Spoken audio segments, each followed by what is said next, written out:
Ma'asyiral muslimin wal muslimat rahimani wa rahimakumullah. Kita akan membahas satu dosa yang iblis tidak bisa melakukan, kita pula manusia melakukan. Dosa apa itu? Iblis saja tidak bisa melakukannya, kita pula melakukannya. Inilah pembahasan yang kita akan bahas di malam hari ini.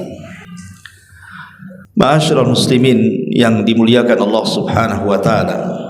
Kalau kita istilahkan di masyarakat, orang yang membunuh dikatakan penjahat, ataupun orang yang korupsi dikatakan penjahat, peminum, penjudi dan begitu seterusnya. Itu masih ringan. Karena di sana ada dosa yang subhanallah,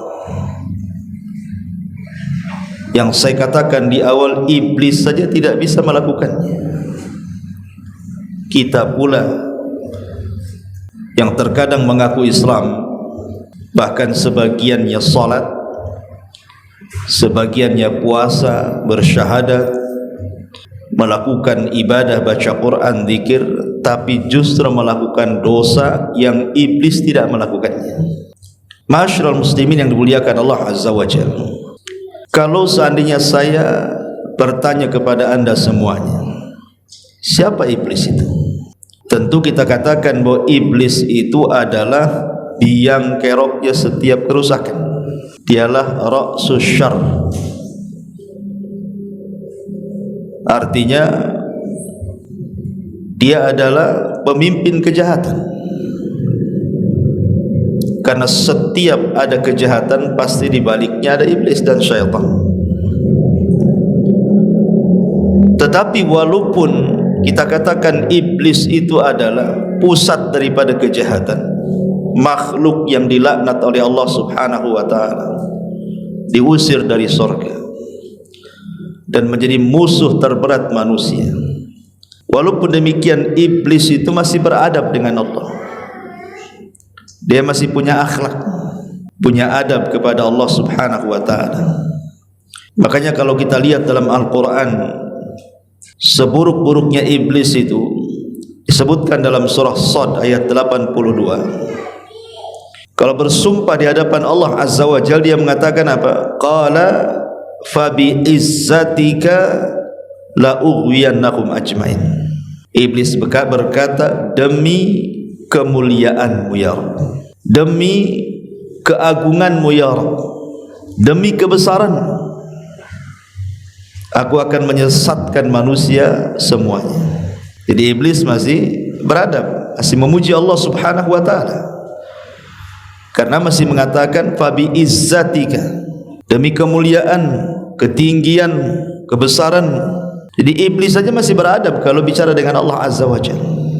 Tapi ada di antara manusia itu yang mereka tidak punya adab dengan Allah, tidak punya akhlak dengan Allah Subhanahu wa taala, di mana ada di antara mereka yang mencaci maki Allah Subhanahu wa taala, menghina Allah dengan bahasa-bahasa yang iblis saja tidak mengucapkannya.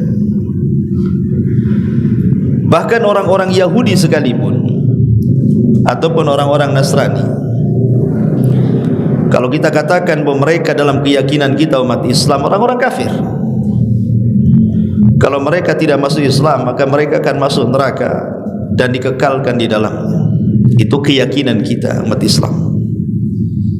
Karena agama di luar daripada Islam itu kafir, dan orang kafir masuk neraka. Tapi dalam ajaran mereka, dalam keyakinan mereka, tidak ada ajaran mereka menyuruh untuk mencela Allah Subhanahu wa taala, menghina Allah Subhanahu wa taala, tidak ada. Ya, ada sebagian mereka yang mengurangi hak-hak Allah Subhanahu wa taala, seperti ucapan orang-orang Yahudi mengatakan bahwa Allah itu miskin, kami kaya. Tetapi walaupun di atas kekafiran mereka, mereka tidak secara terang-terangan mencaci maki Allah Subhanahu wa taala. Itu Yahudi Nasrani. Atau saya katakan, bagaimana dengan orang-orang musyrik? Sama orang musyrik juga.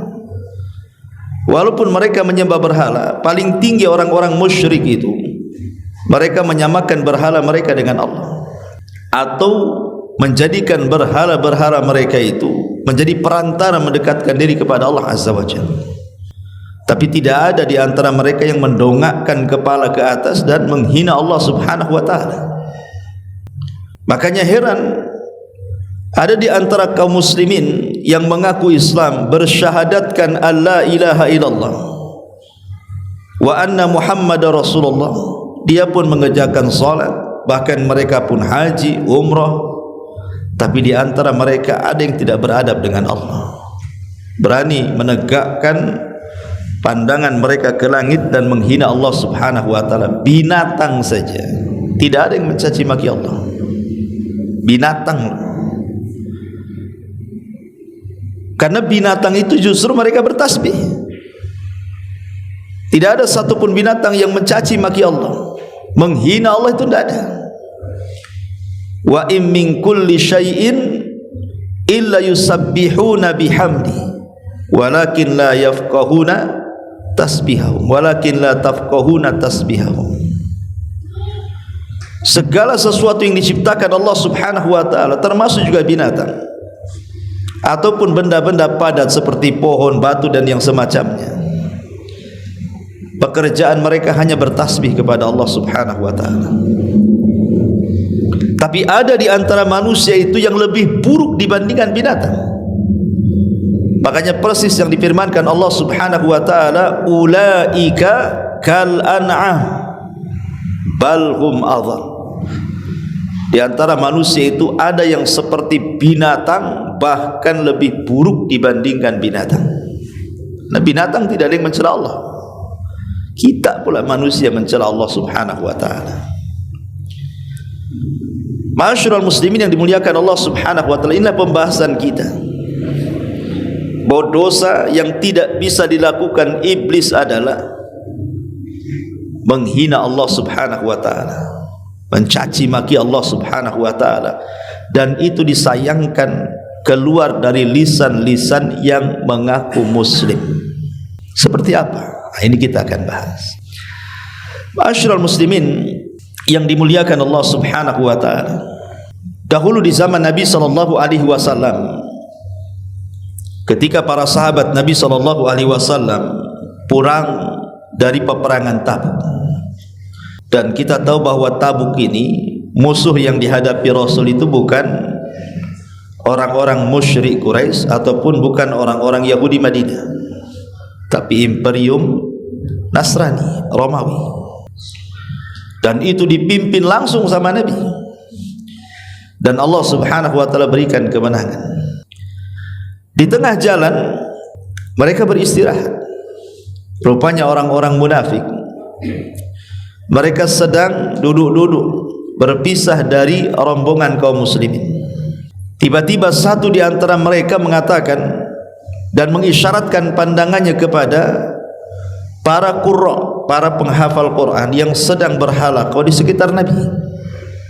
Mereka mengatakan, ma ra'ayna arghabu butunan wala akdhabu alsunan wala ajbanu indal liqa'i min haula. Kami tidak pernah melihat ada satu kaum yang paling rakus, yang paling dusta, yang paling penakut ketika berjumpa dengan musuh kecuali mereka. Maksudnya diisyaratkan kepada para sahabat dan Nabi. Kemudian setelah mereka mengucapkan seperti itu, ini kan penghinaan, penghinaan kepada sahabat dan penghinaan kepada Nabi.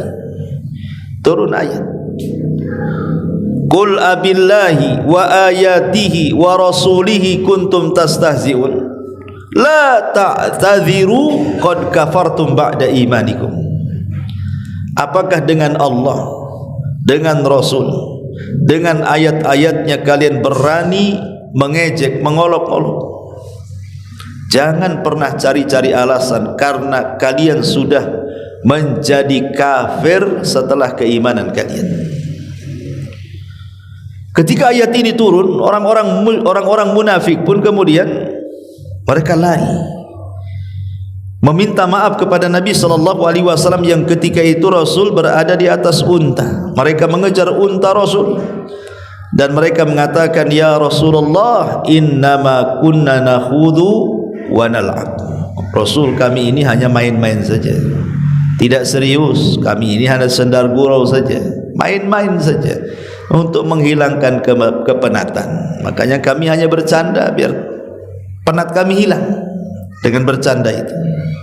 Tapi tetap Rasul membacakan ayat ini, qul abillahi wa ayatihi wa rasulihi kuntum tastahzi'un la ta'tadhiru qad kafartum ba'da imanikum. Apakah dengan Allah, dengan Rasul dan ayat-ayatnya kalian berani mengolok-olok, kata Rasul? Jangan cari-cari alasan, kalian sudah kufur setelah keimanan kalian. Lihat, menghina sahabat saja yang mereka merupakan pakar-pakar Quran dan menghina Nabi SAW saja sudah dikategorikan keluar dari Islam, sudah dikategorikan dia kafir, bukan muslim lagi. Bagaimana dengan orang yang menghina Allah secara langsung? Bagaimana orang-orang yang mengolok-olok Allah Subhanahu wa taala secara langsung? Tentu lebih parah lagi, kan begitu? Ma'asyiral muslimin yang dimuliakan Allah Subhanahu wa taala, seperti apa contohnya? Kita urut dari yang paling kecil. Nabi SAW bersabda dalam sebuah hadis yang dikeluarkan oleh Al-Imam Ahmad dan yang lainnya, dan juga Imam Muslim dari hadis Abi Hurairah radhiyallahu anhu. Kata Nabi SAW, yu'dhini ibnu Adam yasubbu dahra wa ana dahru biyadil amru uqallibul laila wan nahar. Anak Adam sudah menyakiti aku, kata Allah. Hadis ini hadis qudsi. Allah Subhanahu wa taala berfirman dalam hadis ini, anak Adam sudah menyakiti aku, katanya. Di mana mereka berani mencela masa, mencela waktu, padahal akulah yang menciptakan waktu dan akulah yang membolak-balikan waktu. Aku yang menciptakan, ada siang, ada malam, ada hari pergi, hari datang, minggu pergi, minggu datang, bulan, bulan berlalu datang tahun, dan begitu seterusnya. Artinya ketika kita mencela waktu, hakikatnya kita mencela zat yang menciptakan waktu itu, Allah Subhanahu wa taala. Betapa banyak di masyarakat itu, ikhwan, yang mereka sadar ataupun tidak sedang mencela Allah dengan cara apa? Mencela waktu. Dikatakan ini hari sial, dikatakan ini bulan sial, dikatakan tahun sial. Ini kan mencela, ikhwan. Sekarang kita masuk di Rabiul Awal. Kemarin kita bulan Muharram. Betapa banyak orang-orang yang mencela bulan Muharram, kan? Dikatakan bulan Muharram itu bulan sial. Gak berani orang nanam modal di bulan Muharram. Gak berani menikahkan anaknya di bulan Muharram, takut besok nikah, besok pula cerai, katanya. Gak berani mereka itu buat pondasi rumah, takutnya habis dibangun roboh gara-gara buatnya di bulan Muharram, katanya. Bahkan orang dulu sampai ngerendam keris-keris pusaka-pusaka untuk menghilangkan sial. Ini kan sudah mencela Allah. Bulan Muharram itu syahrullah, bulannya Allah. Tidak ada yang sial dalam waktu itu. Hari tidak ada yang sial. Sampai-sampai orang dulu mau nikah saja tanya hari, tanya bulan, tanya tahun. Alasannya jangan nikah di hari ini, bulan ini, tahun ini, nanti masalah, katanya. Kualat, ya kan? Bahkan sebagian mereka, orang-orang awam itu sampai datang ke orang pintar, katanya. Nanya sama orang pintar, padahal dia tak pintar itu. Nanya sama paranormal, padahal tidak normal. Lah, ini satu contoh bagaimana mereka itu langsung ataupun tidak sedang mencela Allah Subhanahu wa taala dengan cara apa? Mencela waktu. Atau contoh yang kedua, ragu dengan keadilan Allah Subhanahu wa taala. Ada orang-orang yang menuduh Allah itu tidak adil. Kenapa si anu diberikan ini kok saya tidak? Kenapa si anak saya yang sakit kok anak orang sehat? Kenapa usaha orang itu bentang-bentang tikar, saya pula gulung-gulung tikar, katanya. Kan ada orang kayak gitu tuh. Ya. Baru dikasih musibah sedikit saja langsung Allah disalahkan. Seolah-olah tidak ada keadilan di dunia ini. Menuduh bahwa Allah Subhanahu wa taala tidak adil dalam pemberian ini, hakikatnya sedang menghina Allah. Allah itulah yang menciptakan kita, yang memberikan rezeki kepada kita, yang mengatur kita. Allah tahu maslahat kita. Makanya ada hadis yang mengatakan, ada orang yang sengaja tidak Allah Subhanahu wa taala kayakan, sengaja dimiskinkan, sebab kalau dia kaya melampaui batas. Ada orang-orang yang tidak pernah dimiskinkan, dia kaya terus, sebab kalau miskin dia bisa kufur. Ada orang dibuat sakit saja tidak sehat-sehat, sebab kalau sehat kurang ajar. Ada orang dibuat sehat dan tidak dibuat sakit, sebab kalau sakit dia bisa jahat. Ya. Itu semua kembali kepada hikmah dan maslahat. Karena Allah Subhanahu wa taala itu zat yang maha adil, dan Allah Subhanahu wa taala sudah membagi keadilannya seadil mungkin kepada makhluknya. Tetapi kadang-kadang manusia tidak bisa memandang keadilan Allah itu dengan berfikir secara sehat dan jernih. Saya contohkan, sering saya contohkan berulang-ulang di sini. Ada orang kaya, dengan uangnya dia sanggup membeli lauk pauk untuk makan itu, boleh jadi mungkin 10 warung Padang bisa diborong dia. Warung-warungnya dia beli, saking kayanya. Sanggup dia. Mau 200-300 macam lauk pauk dia bisa beli itu dengan kekayaan dia. Kemudian diderak di meja, tapi ketika suruh makan tak ada yang dimakan dia. Makan ini kolesterol, makan ini darah tinggi, makan ini naik gula. Enggak ada, ujung-ujungnya kentang rebus. Tak ada yang disentuh tuh lauk-lauk tuh. Tapi ada orang-orang miskin itu, enggak pantang dia dengan makanan. Lauk apa saja masuk ke mulut dia. Ada orang miskin tu kalau makan dia pakai mulut. Kalau orang kaya makan pakai akal, mikir dulu bisa dimakan kan? Bisa. Orang miskin pakai mulut, semua masuk. Ya, ini kan keadilan namanya. Ya. Percuma saja orang kaya punya uang enggak bisa makan, orang miskin tak punya uang tapi bisa makan dia. Jadi Allah itu sudah membagi-bagi keadilan sebenarnya. Ada orang kaya rumahnya bagus, kamarnya besar, tempat tidurnya empuk, AC-nya kayak kutub, dinginnya tuh. Tapi dia kalau tidur harus minum CTM, baru dia tidur dia. Kalau nggak minum obat tidak bisa tidur dia.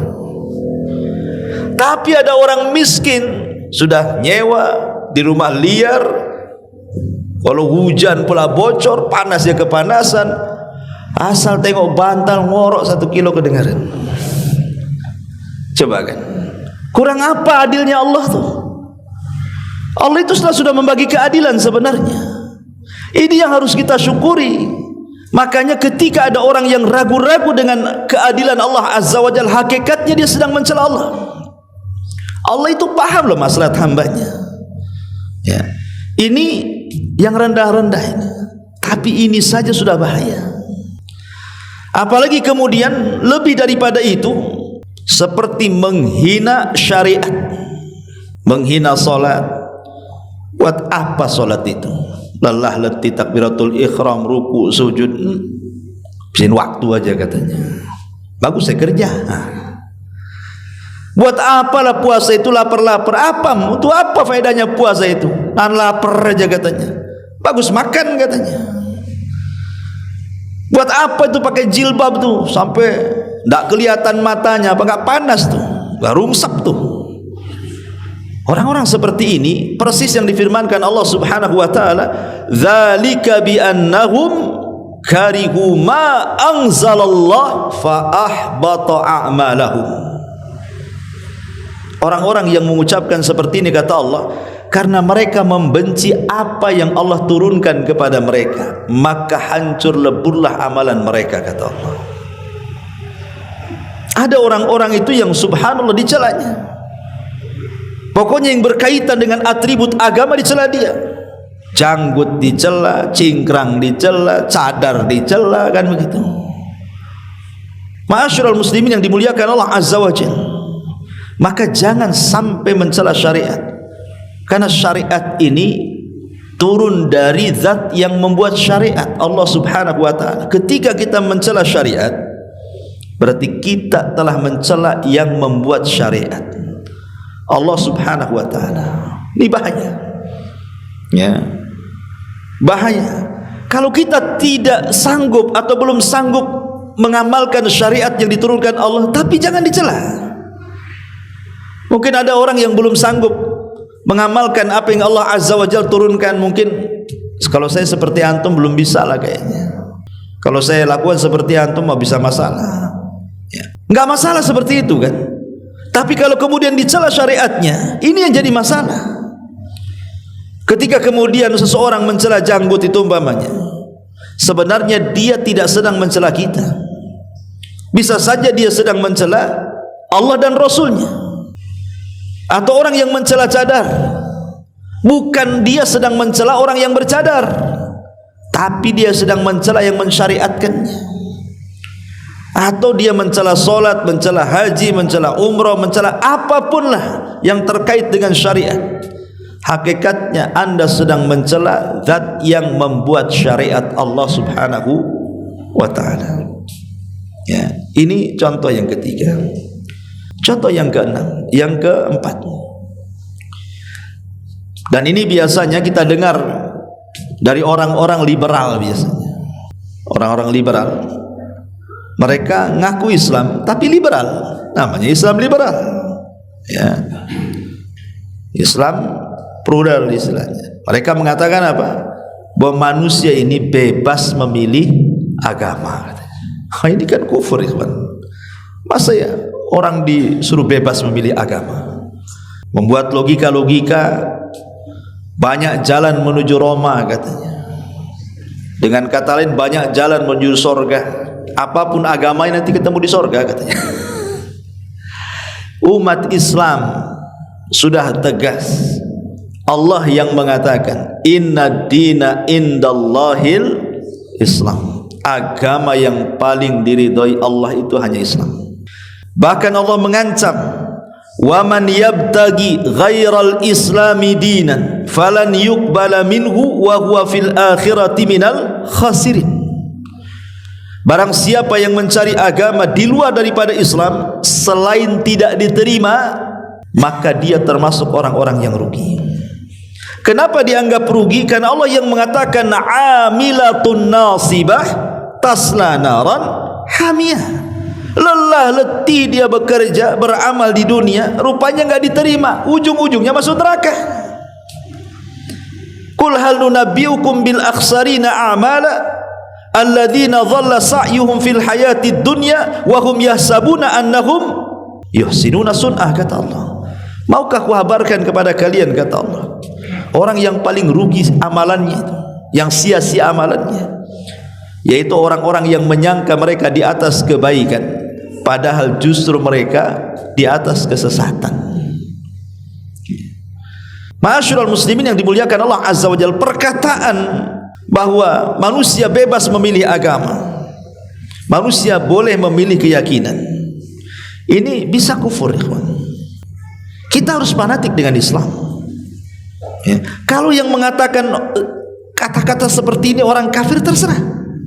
Memang mengatakan kata-kata ini orang Nasrani atau orang Yahudi atau orang Hindu atau orang Buddha mengatakan manusia bebas, terserah, itu ucapan kalian.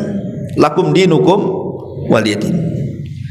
Tapi kalau yang mengucapkannya seorang muslim, dia mengatakan bahwa manusia bebas memilih agama, dan yang mengucapkannya seorang muslim yang ia salat, ya, kemudian dia mengatakan seperti itu, ini kekufuran. Karena Allah Subhanahu wa ta'ala sudah memilih nabi terakhir itu Rasul kita Muhammad sallallahu alaihi wasallam. Dialah khatamul anbiya wal mursalin.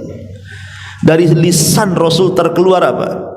Tidak boleh satu Yahudi pun, satu Nasrani pun yang mendengar kedatanganku kecuali dia beriman. Kalau tidak, kata Rasul, maka dia akan menjadi penghuni jahanam. Itu ucapan Nabi. Tidak ada satupun Yahudi dan Nasrani mendengar kedatanganku kok tidak beriman, illa kana min ashabil jahim, kecuali dia layak dimasukkan neraka jahanam. Maka orang Islam tidak boleh ngomong begitu. Ya. Kalau ada orang yang mengatakan seperti itu, dan memang ada orang-orang liberal mengatakan semua agama itu sama. Mereka mengatakan seperti itu kan, semua agama itu sama. Tidak sama. Kita ini agama tauhid. Yahudi menganggap Uzair itu anak Allah. Nasrani mengatakan Isa itu Tuhan, ataupun mengatakan satu di antara tiga Tuhan, atau mengatakan anak Tuhan. Sama dari mana? Kita ini qul huwallahu ahad, Allahus samad, lam yalid wa lam yulad wa lam yakul lahu kufuwan ahad. Mereka sebaliknya menentang ayat ini. Kita katakan lam yalid wa lam yulad, mereka mengatakan yalid yulad. Mana pula kan gitu? Mau disamakan? Ya tidak sama. Maka ucapan seperti ini bahaya. Tidak boleh kita katakan. Kalau yang mengatakan seorang muslim kita angkat bicara. Ya. Bagusnya kita katakan sama orang ini, ya sudah gini saja, kamu yang mengatakan seperti ini, satu hari kau jadi Nasrani, besok kau jadi Yahudi, besok kau jadi Buddha, jadi Hindu, jadi terserah. Atau gini saja, nanti kalau kau mati, saya bakar aja. Mau enggak kamu? Yang mengatakan seperti ini saja kadang-kadang kalau dibakar, kalau mati tak mau juga dia. Ya. Katanya semua agama sama. Kalau semua agama sama, berarti kalau kau mati saya bakar aja lah. Seperti orang-orang yang kalau mati dibakar itu agamanya. Masyarul muslimin yang dimuliakan Allah subhanahu wa ta'ala, ini kalimat-kalimat seperti ini bahaya, karena ini mencela Allah subhanahu wa ta'ala, mengatakan bahwa manusia itu bebas memilih agama.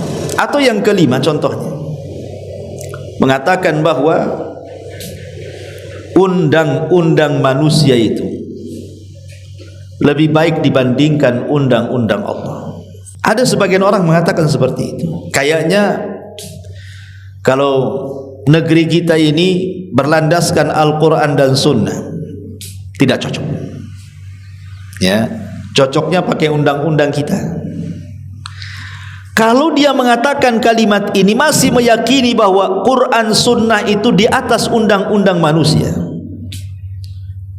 bahasanya bahwa Al-Quran itu masih di atas konstitusi, ya, tidak ada masalah, cuman belum bisa diterapkan karena mungkin masyarakat negeri kita ini belum sanggup lah kalau harus yang curi potong tangan, yang zina dirajam, yang mabuk dicambuk dan begitu seterusnya. Mungkin terlalu berat karena belum siap. Ya, kalau kalimat seperti ini tidak ada masalah, masih mengakui bahwa Quran Sunnah itu jauh lebih baik. Tapi kalau seandainya dia katakan bahwa undang-undang manusia itu lebih unggul dibandingkan Al-Quran dan Sunnah,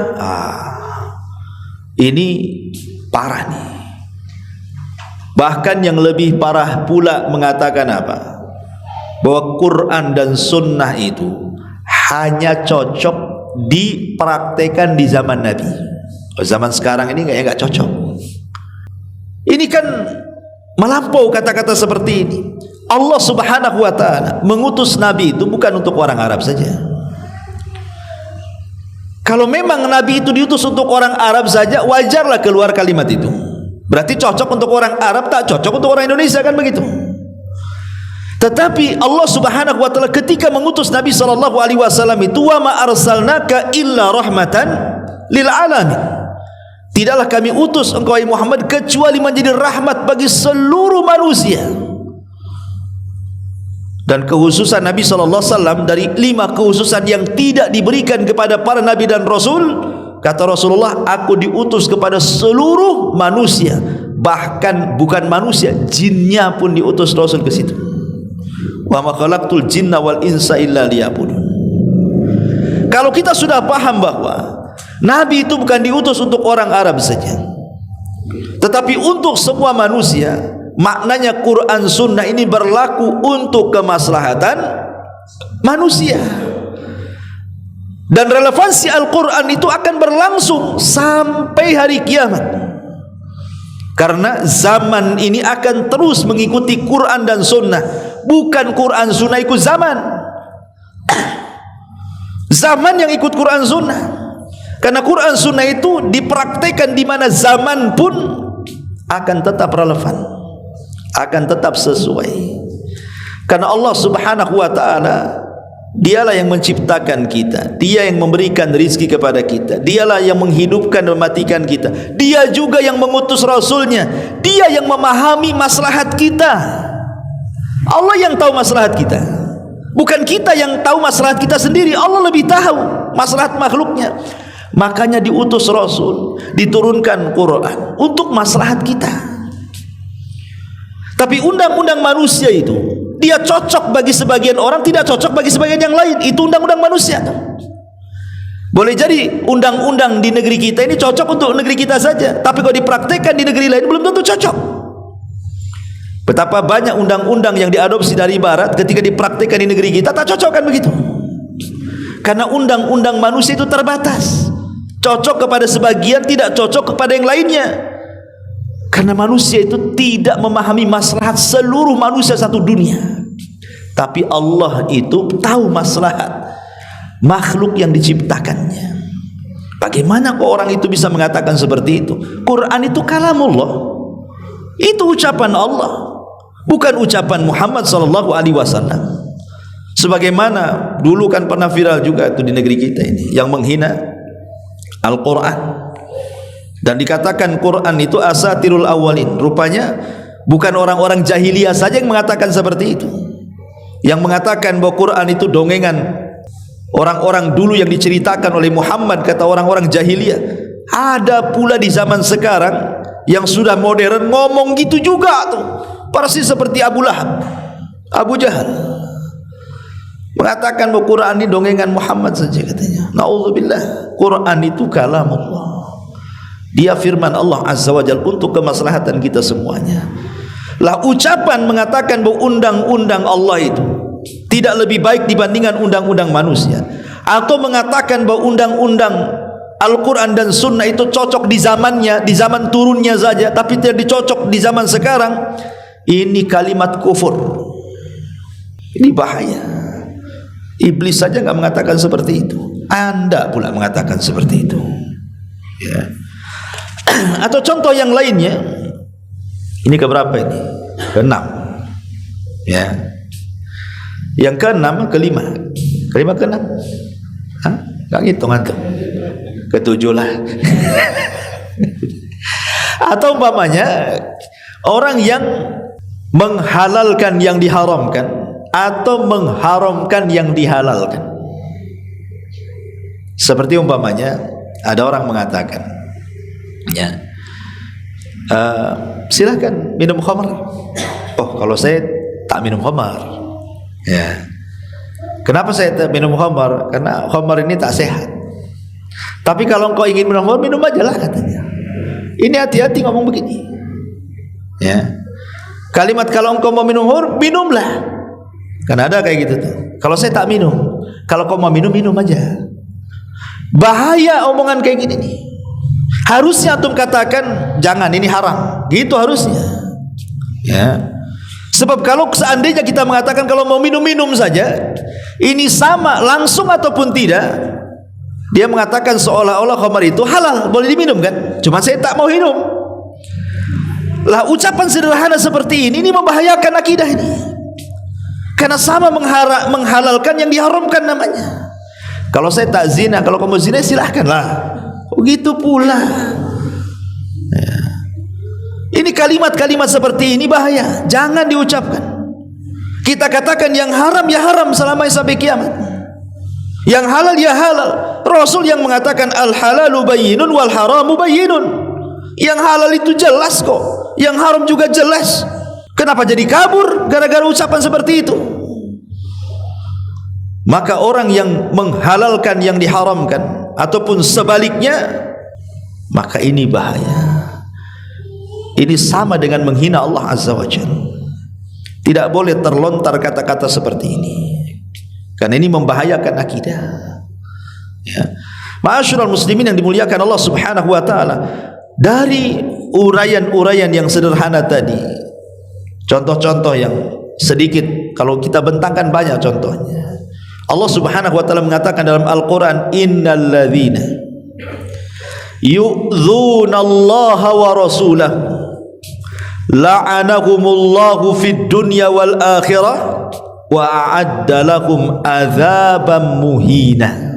Apa kata Allah?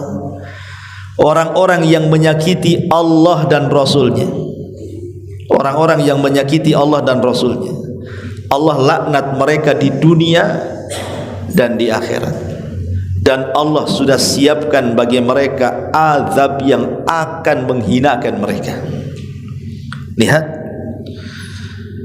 jadi orang-orang yang mengucapkan kalimat-kalimat yang tadi saya sudah uraikan itu, mereka mal'un, dilaknat.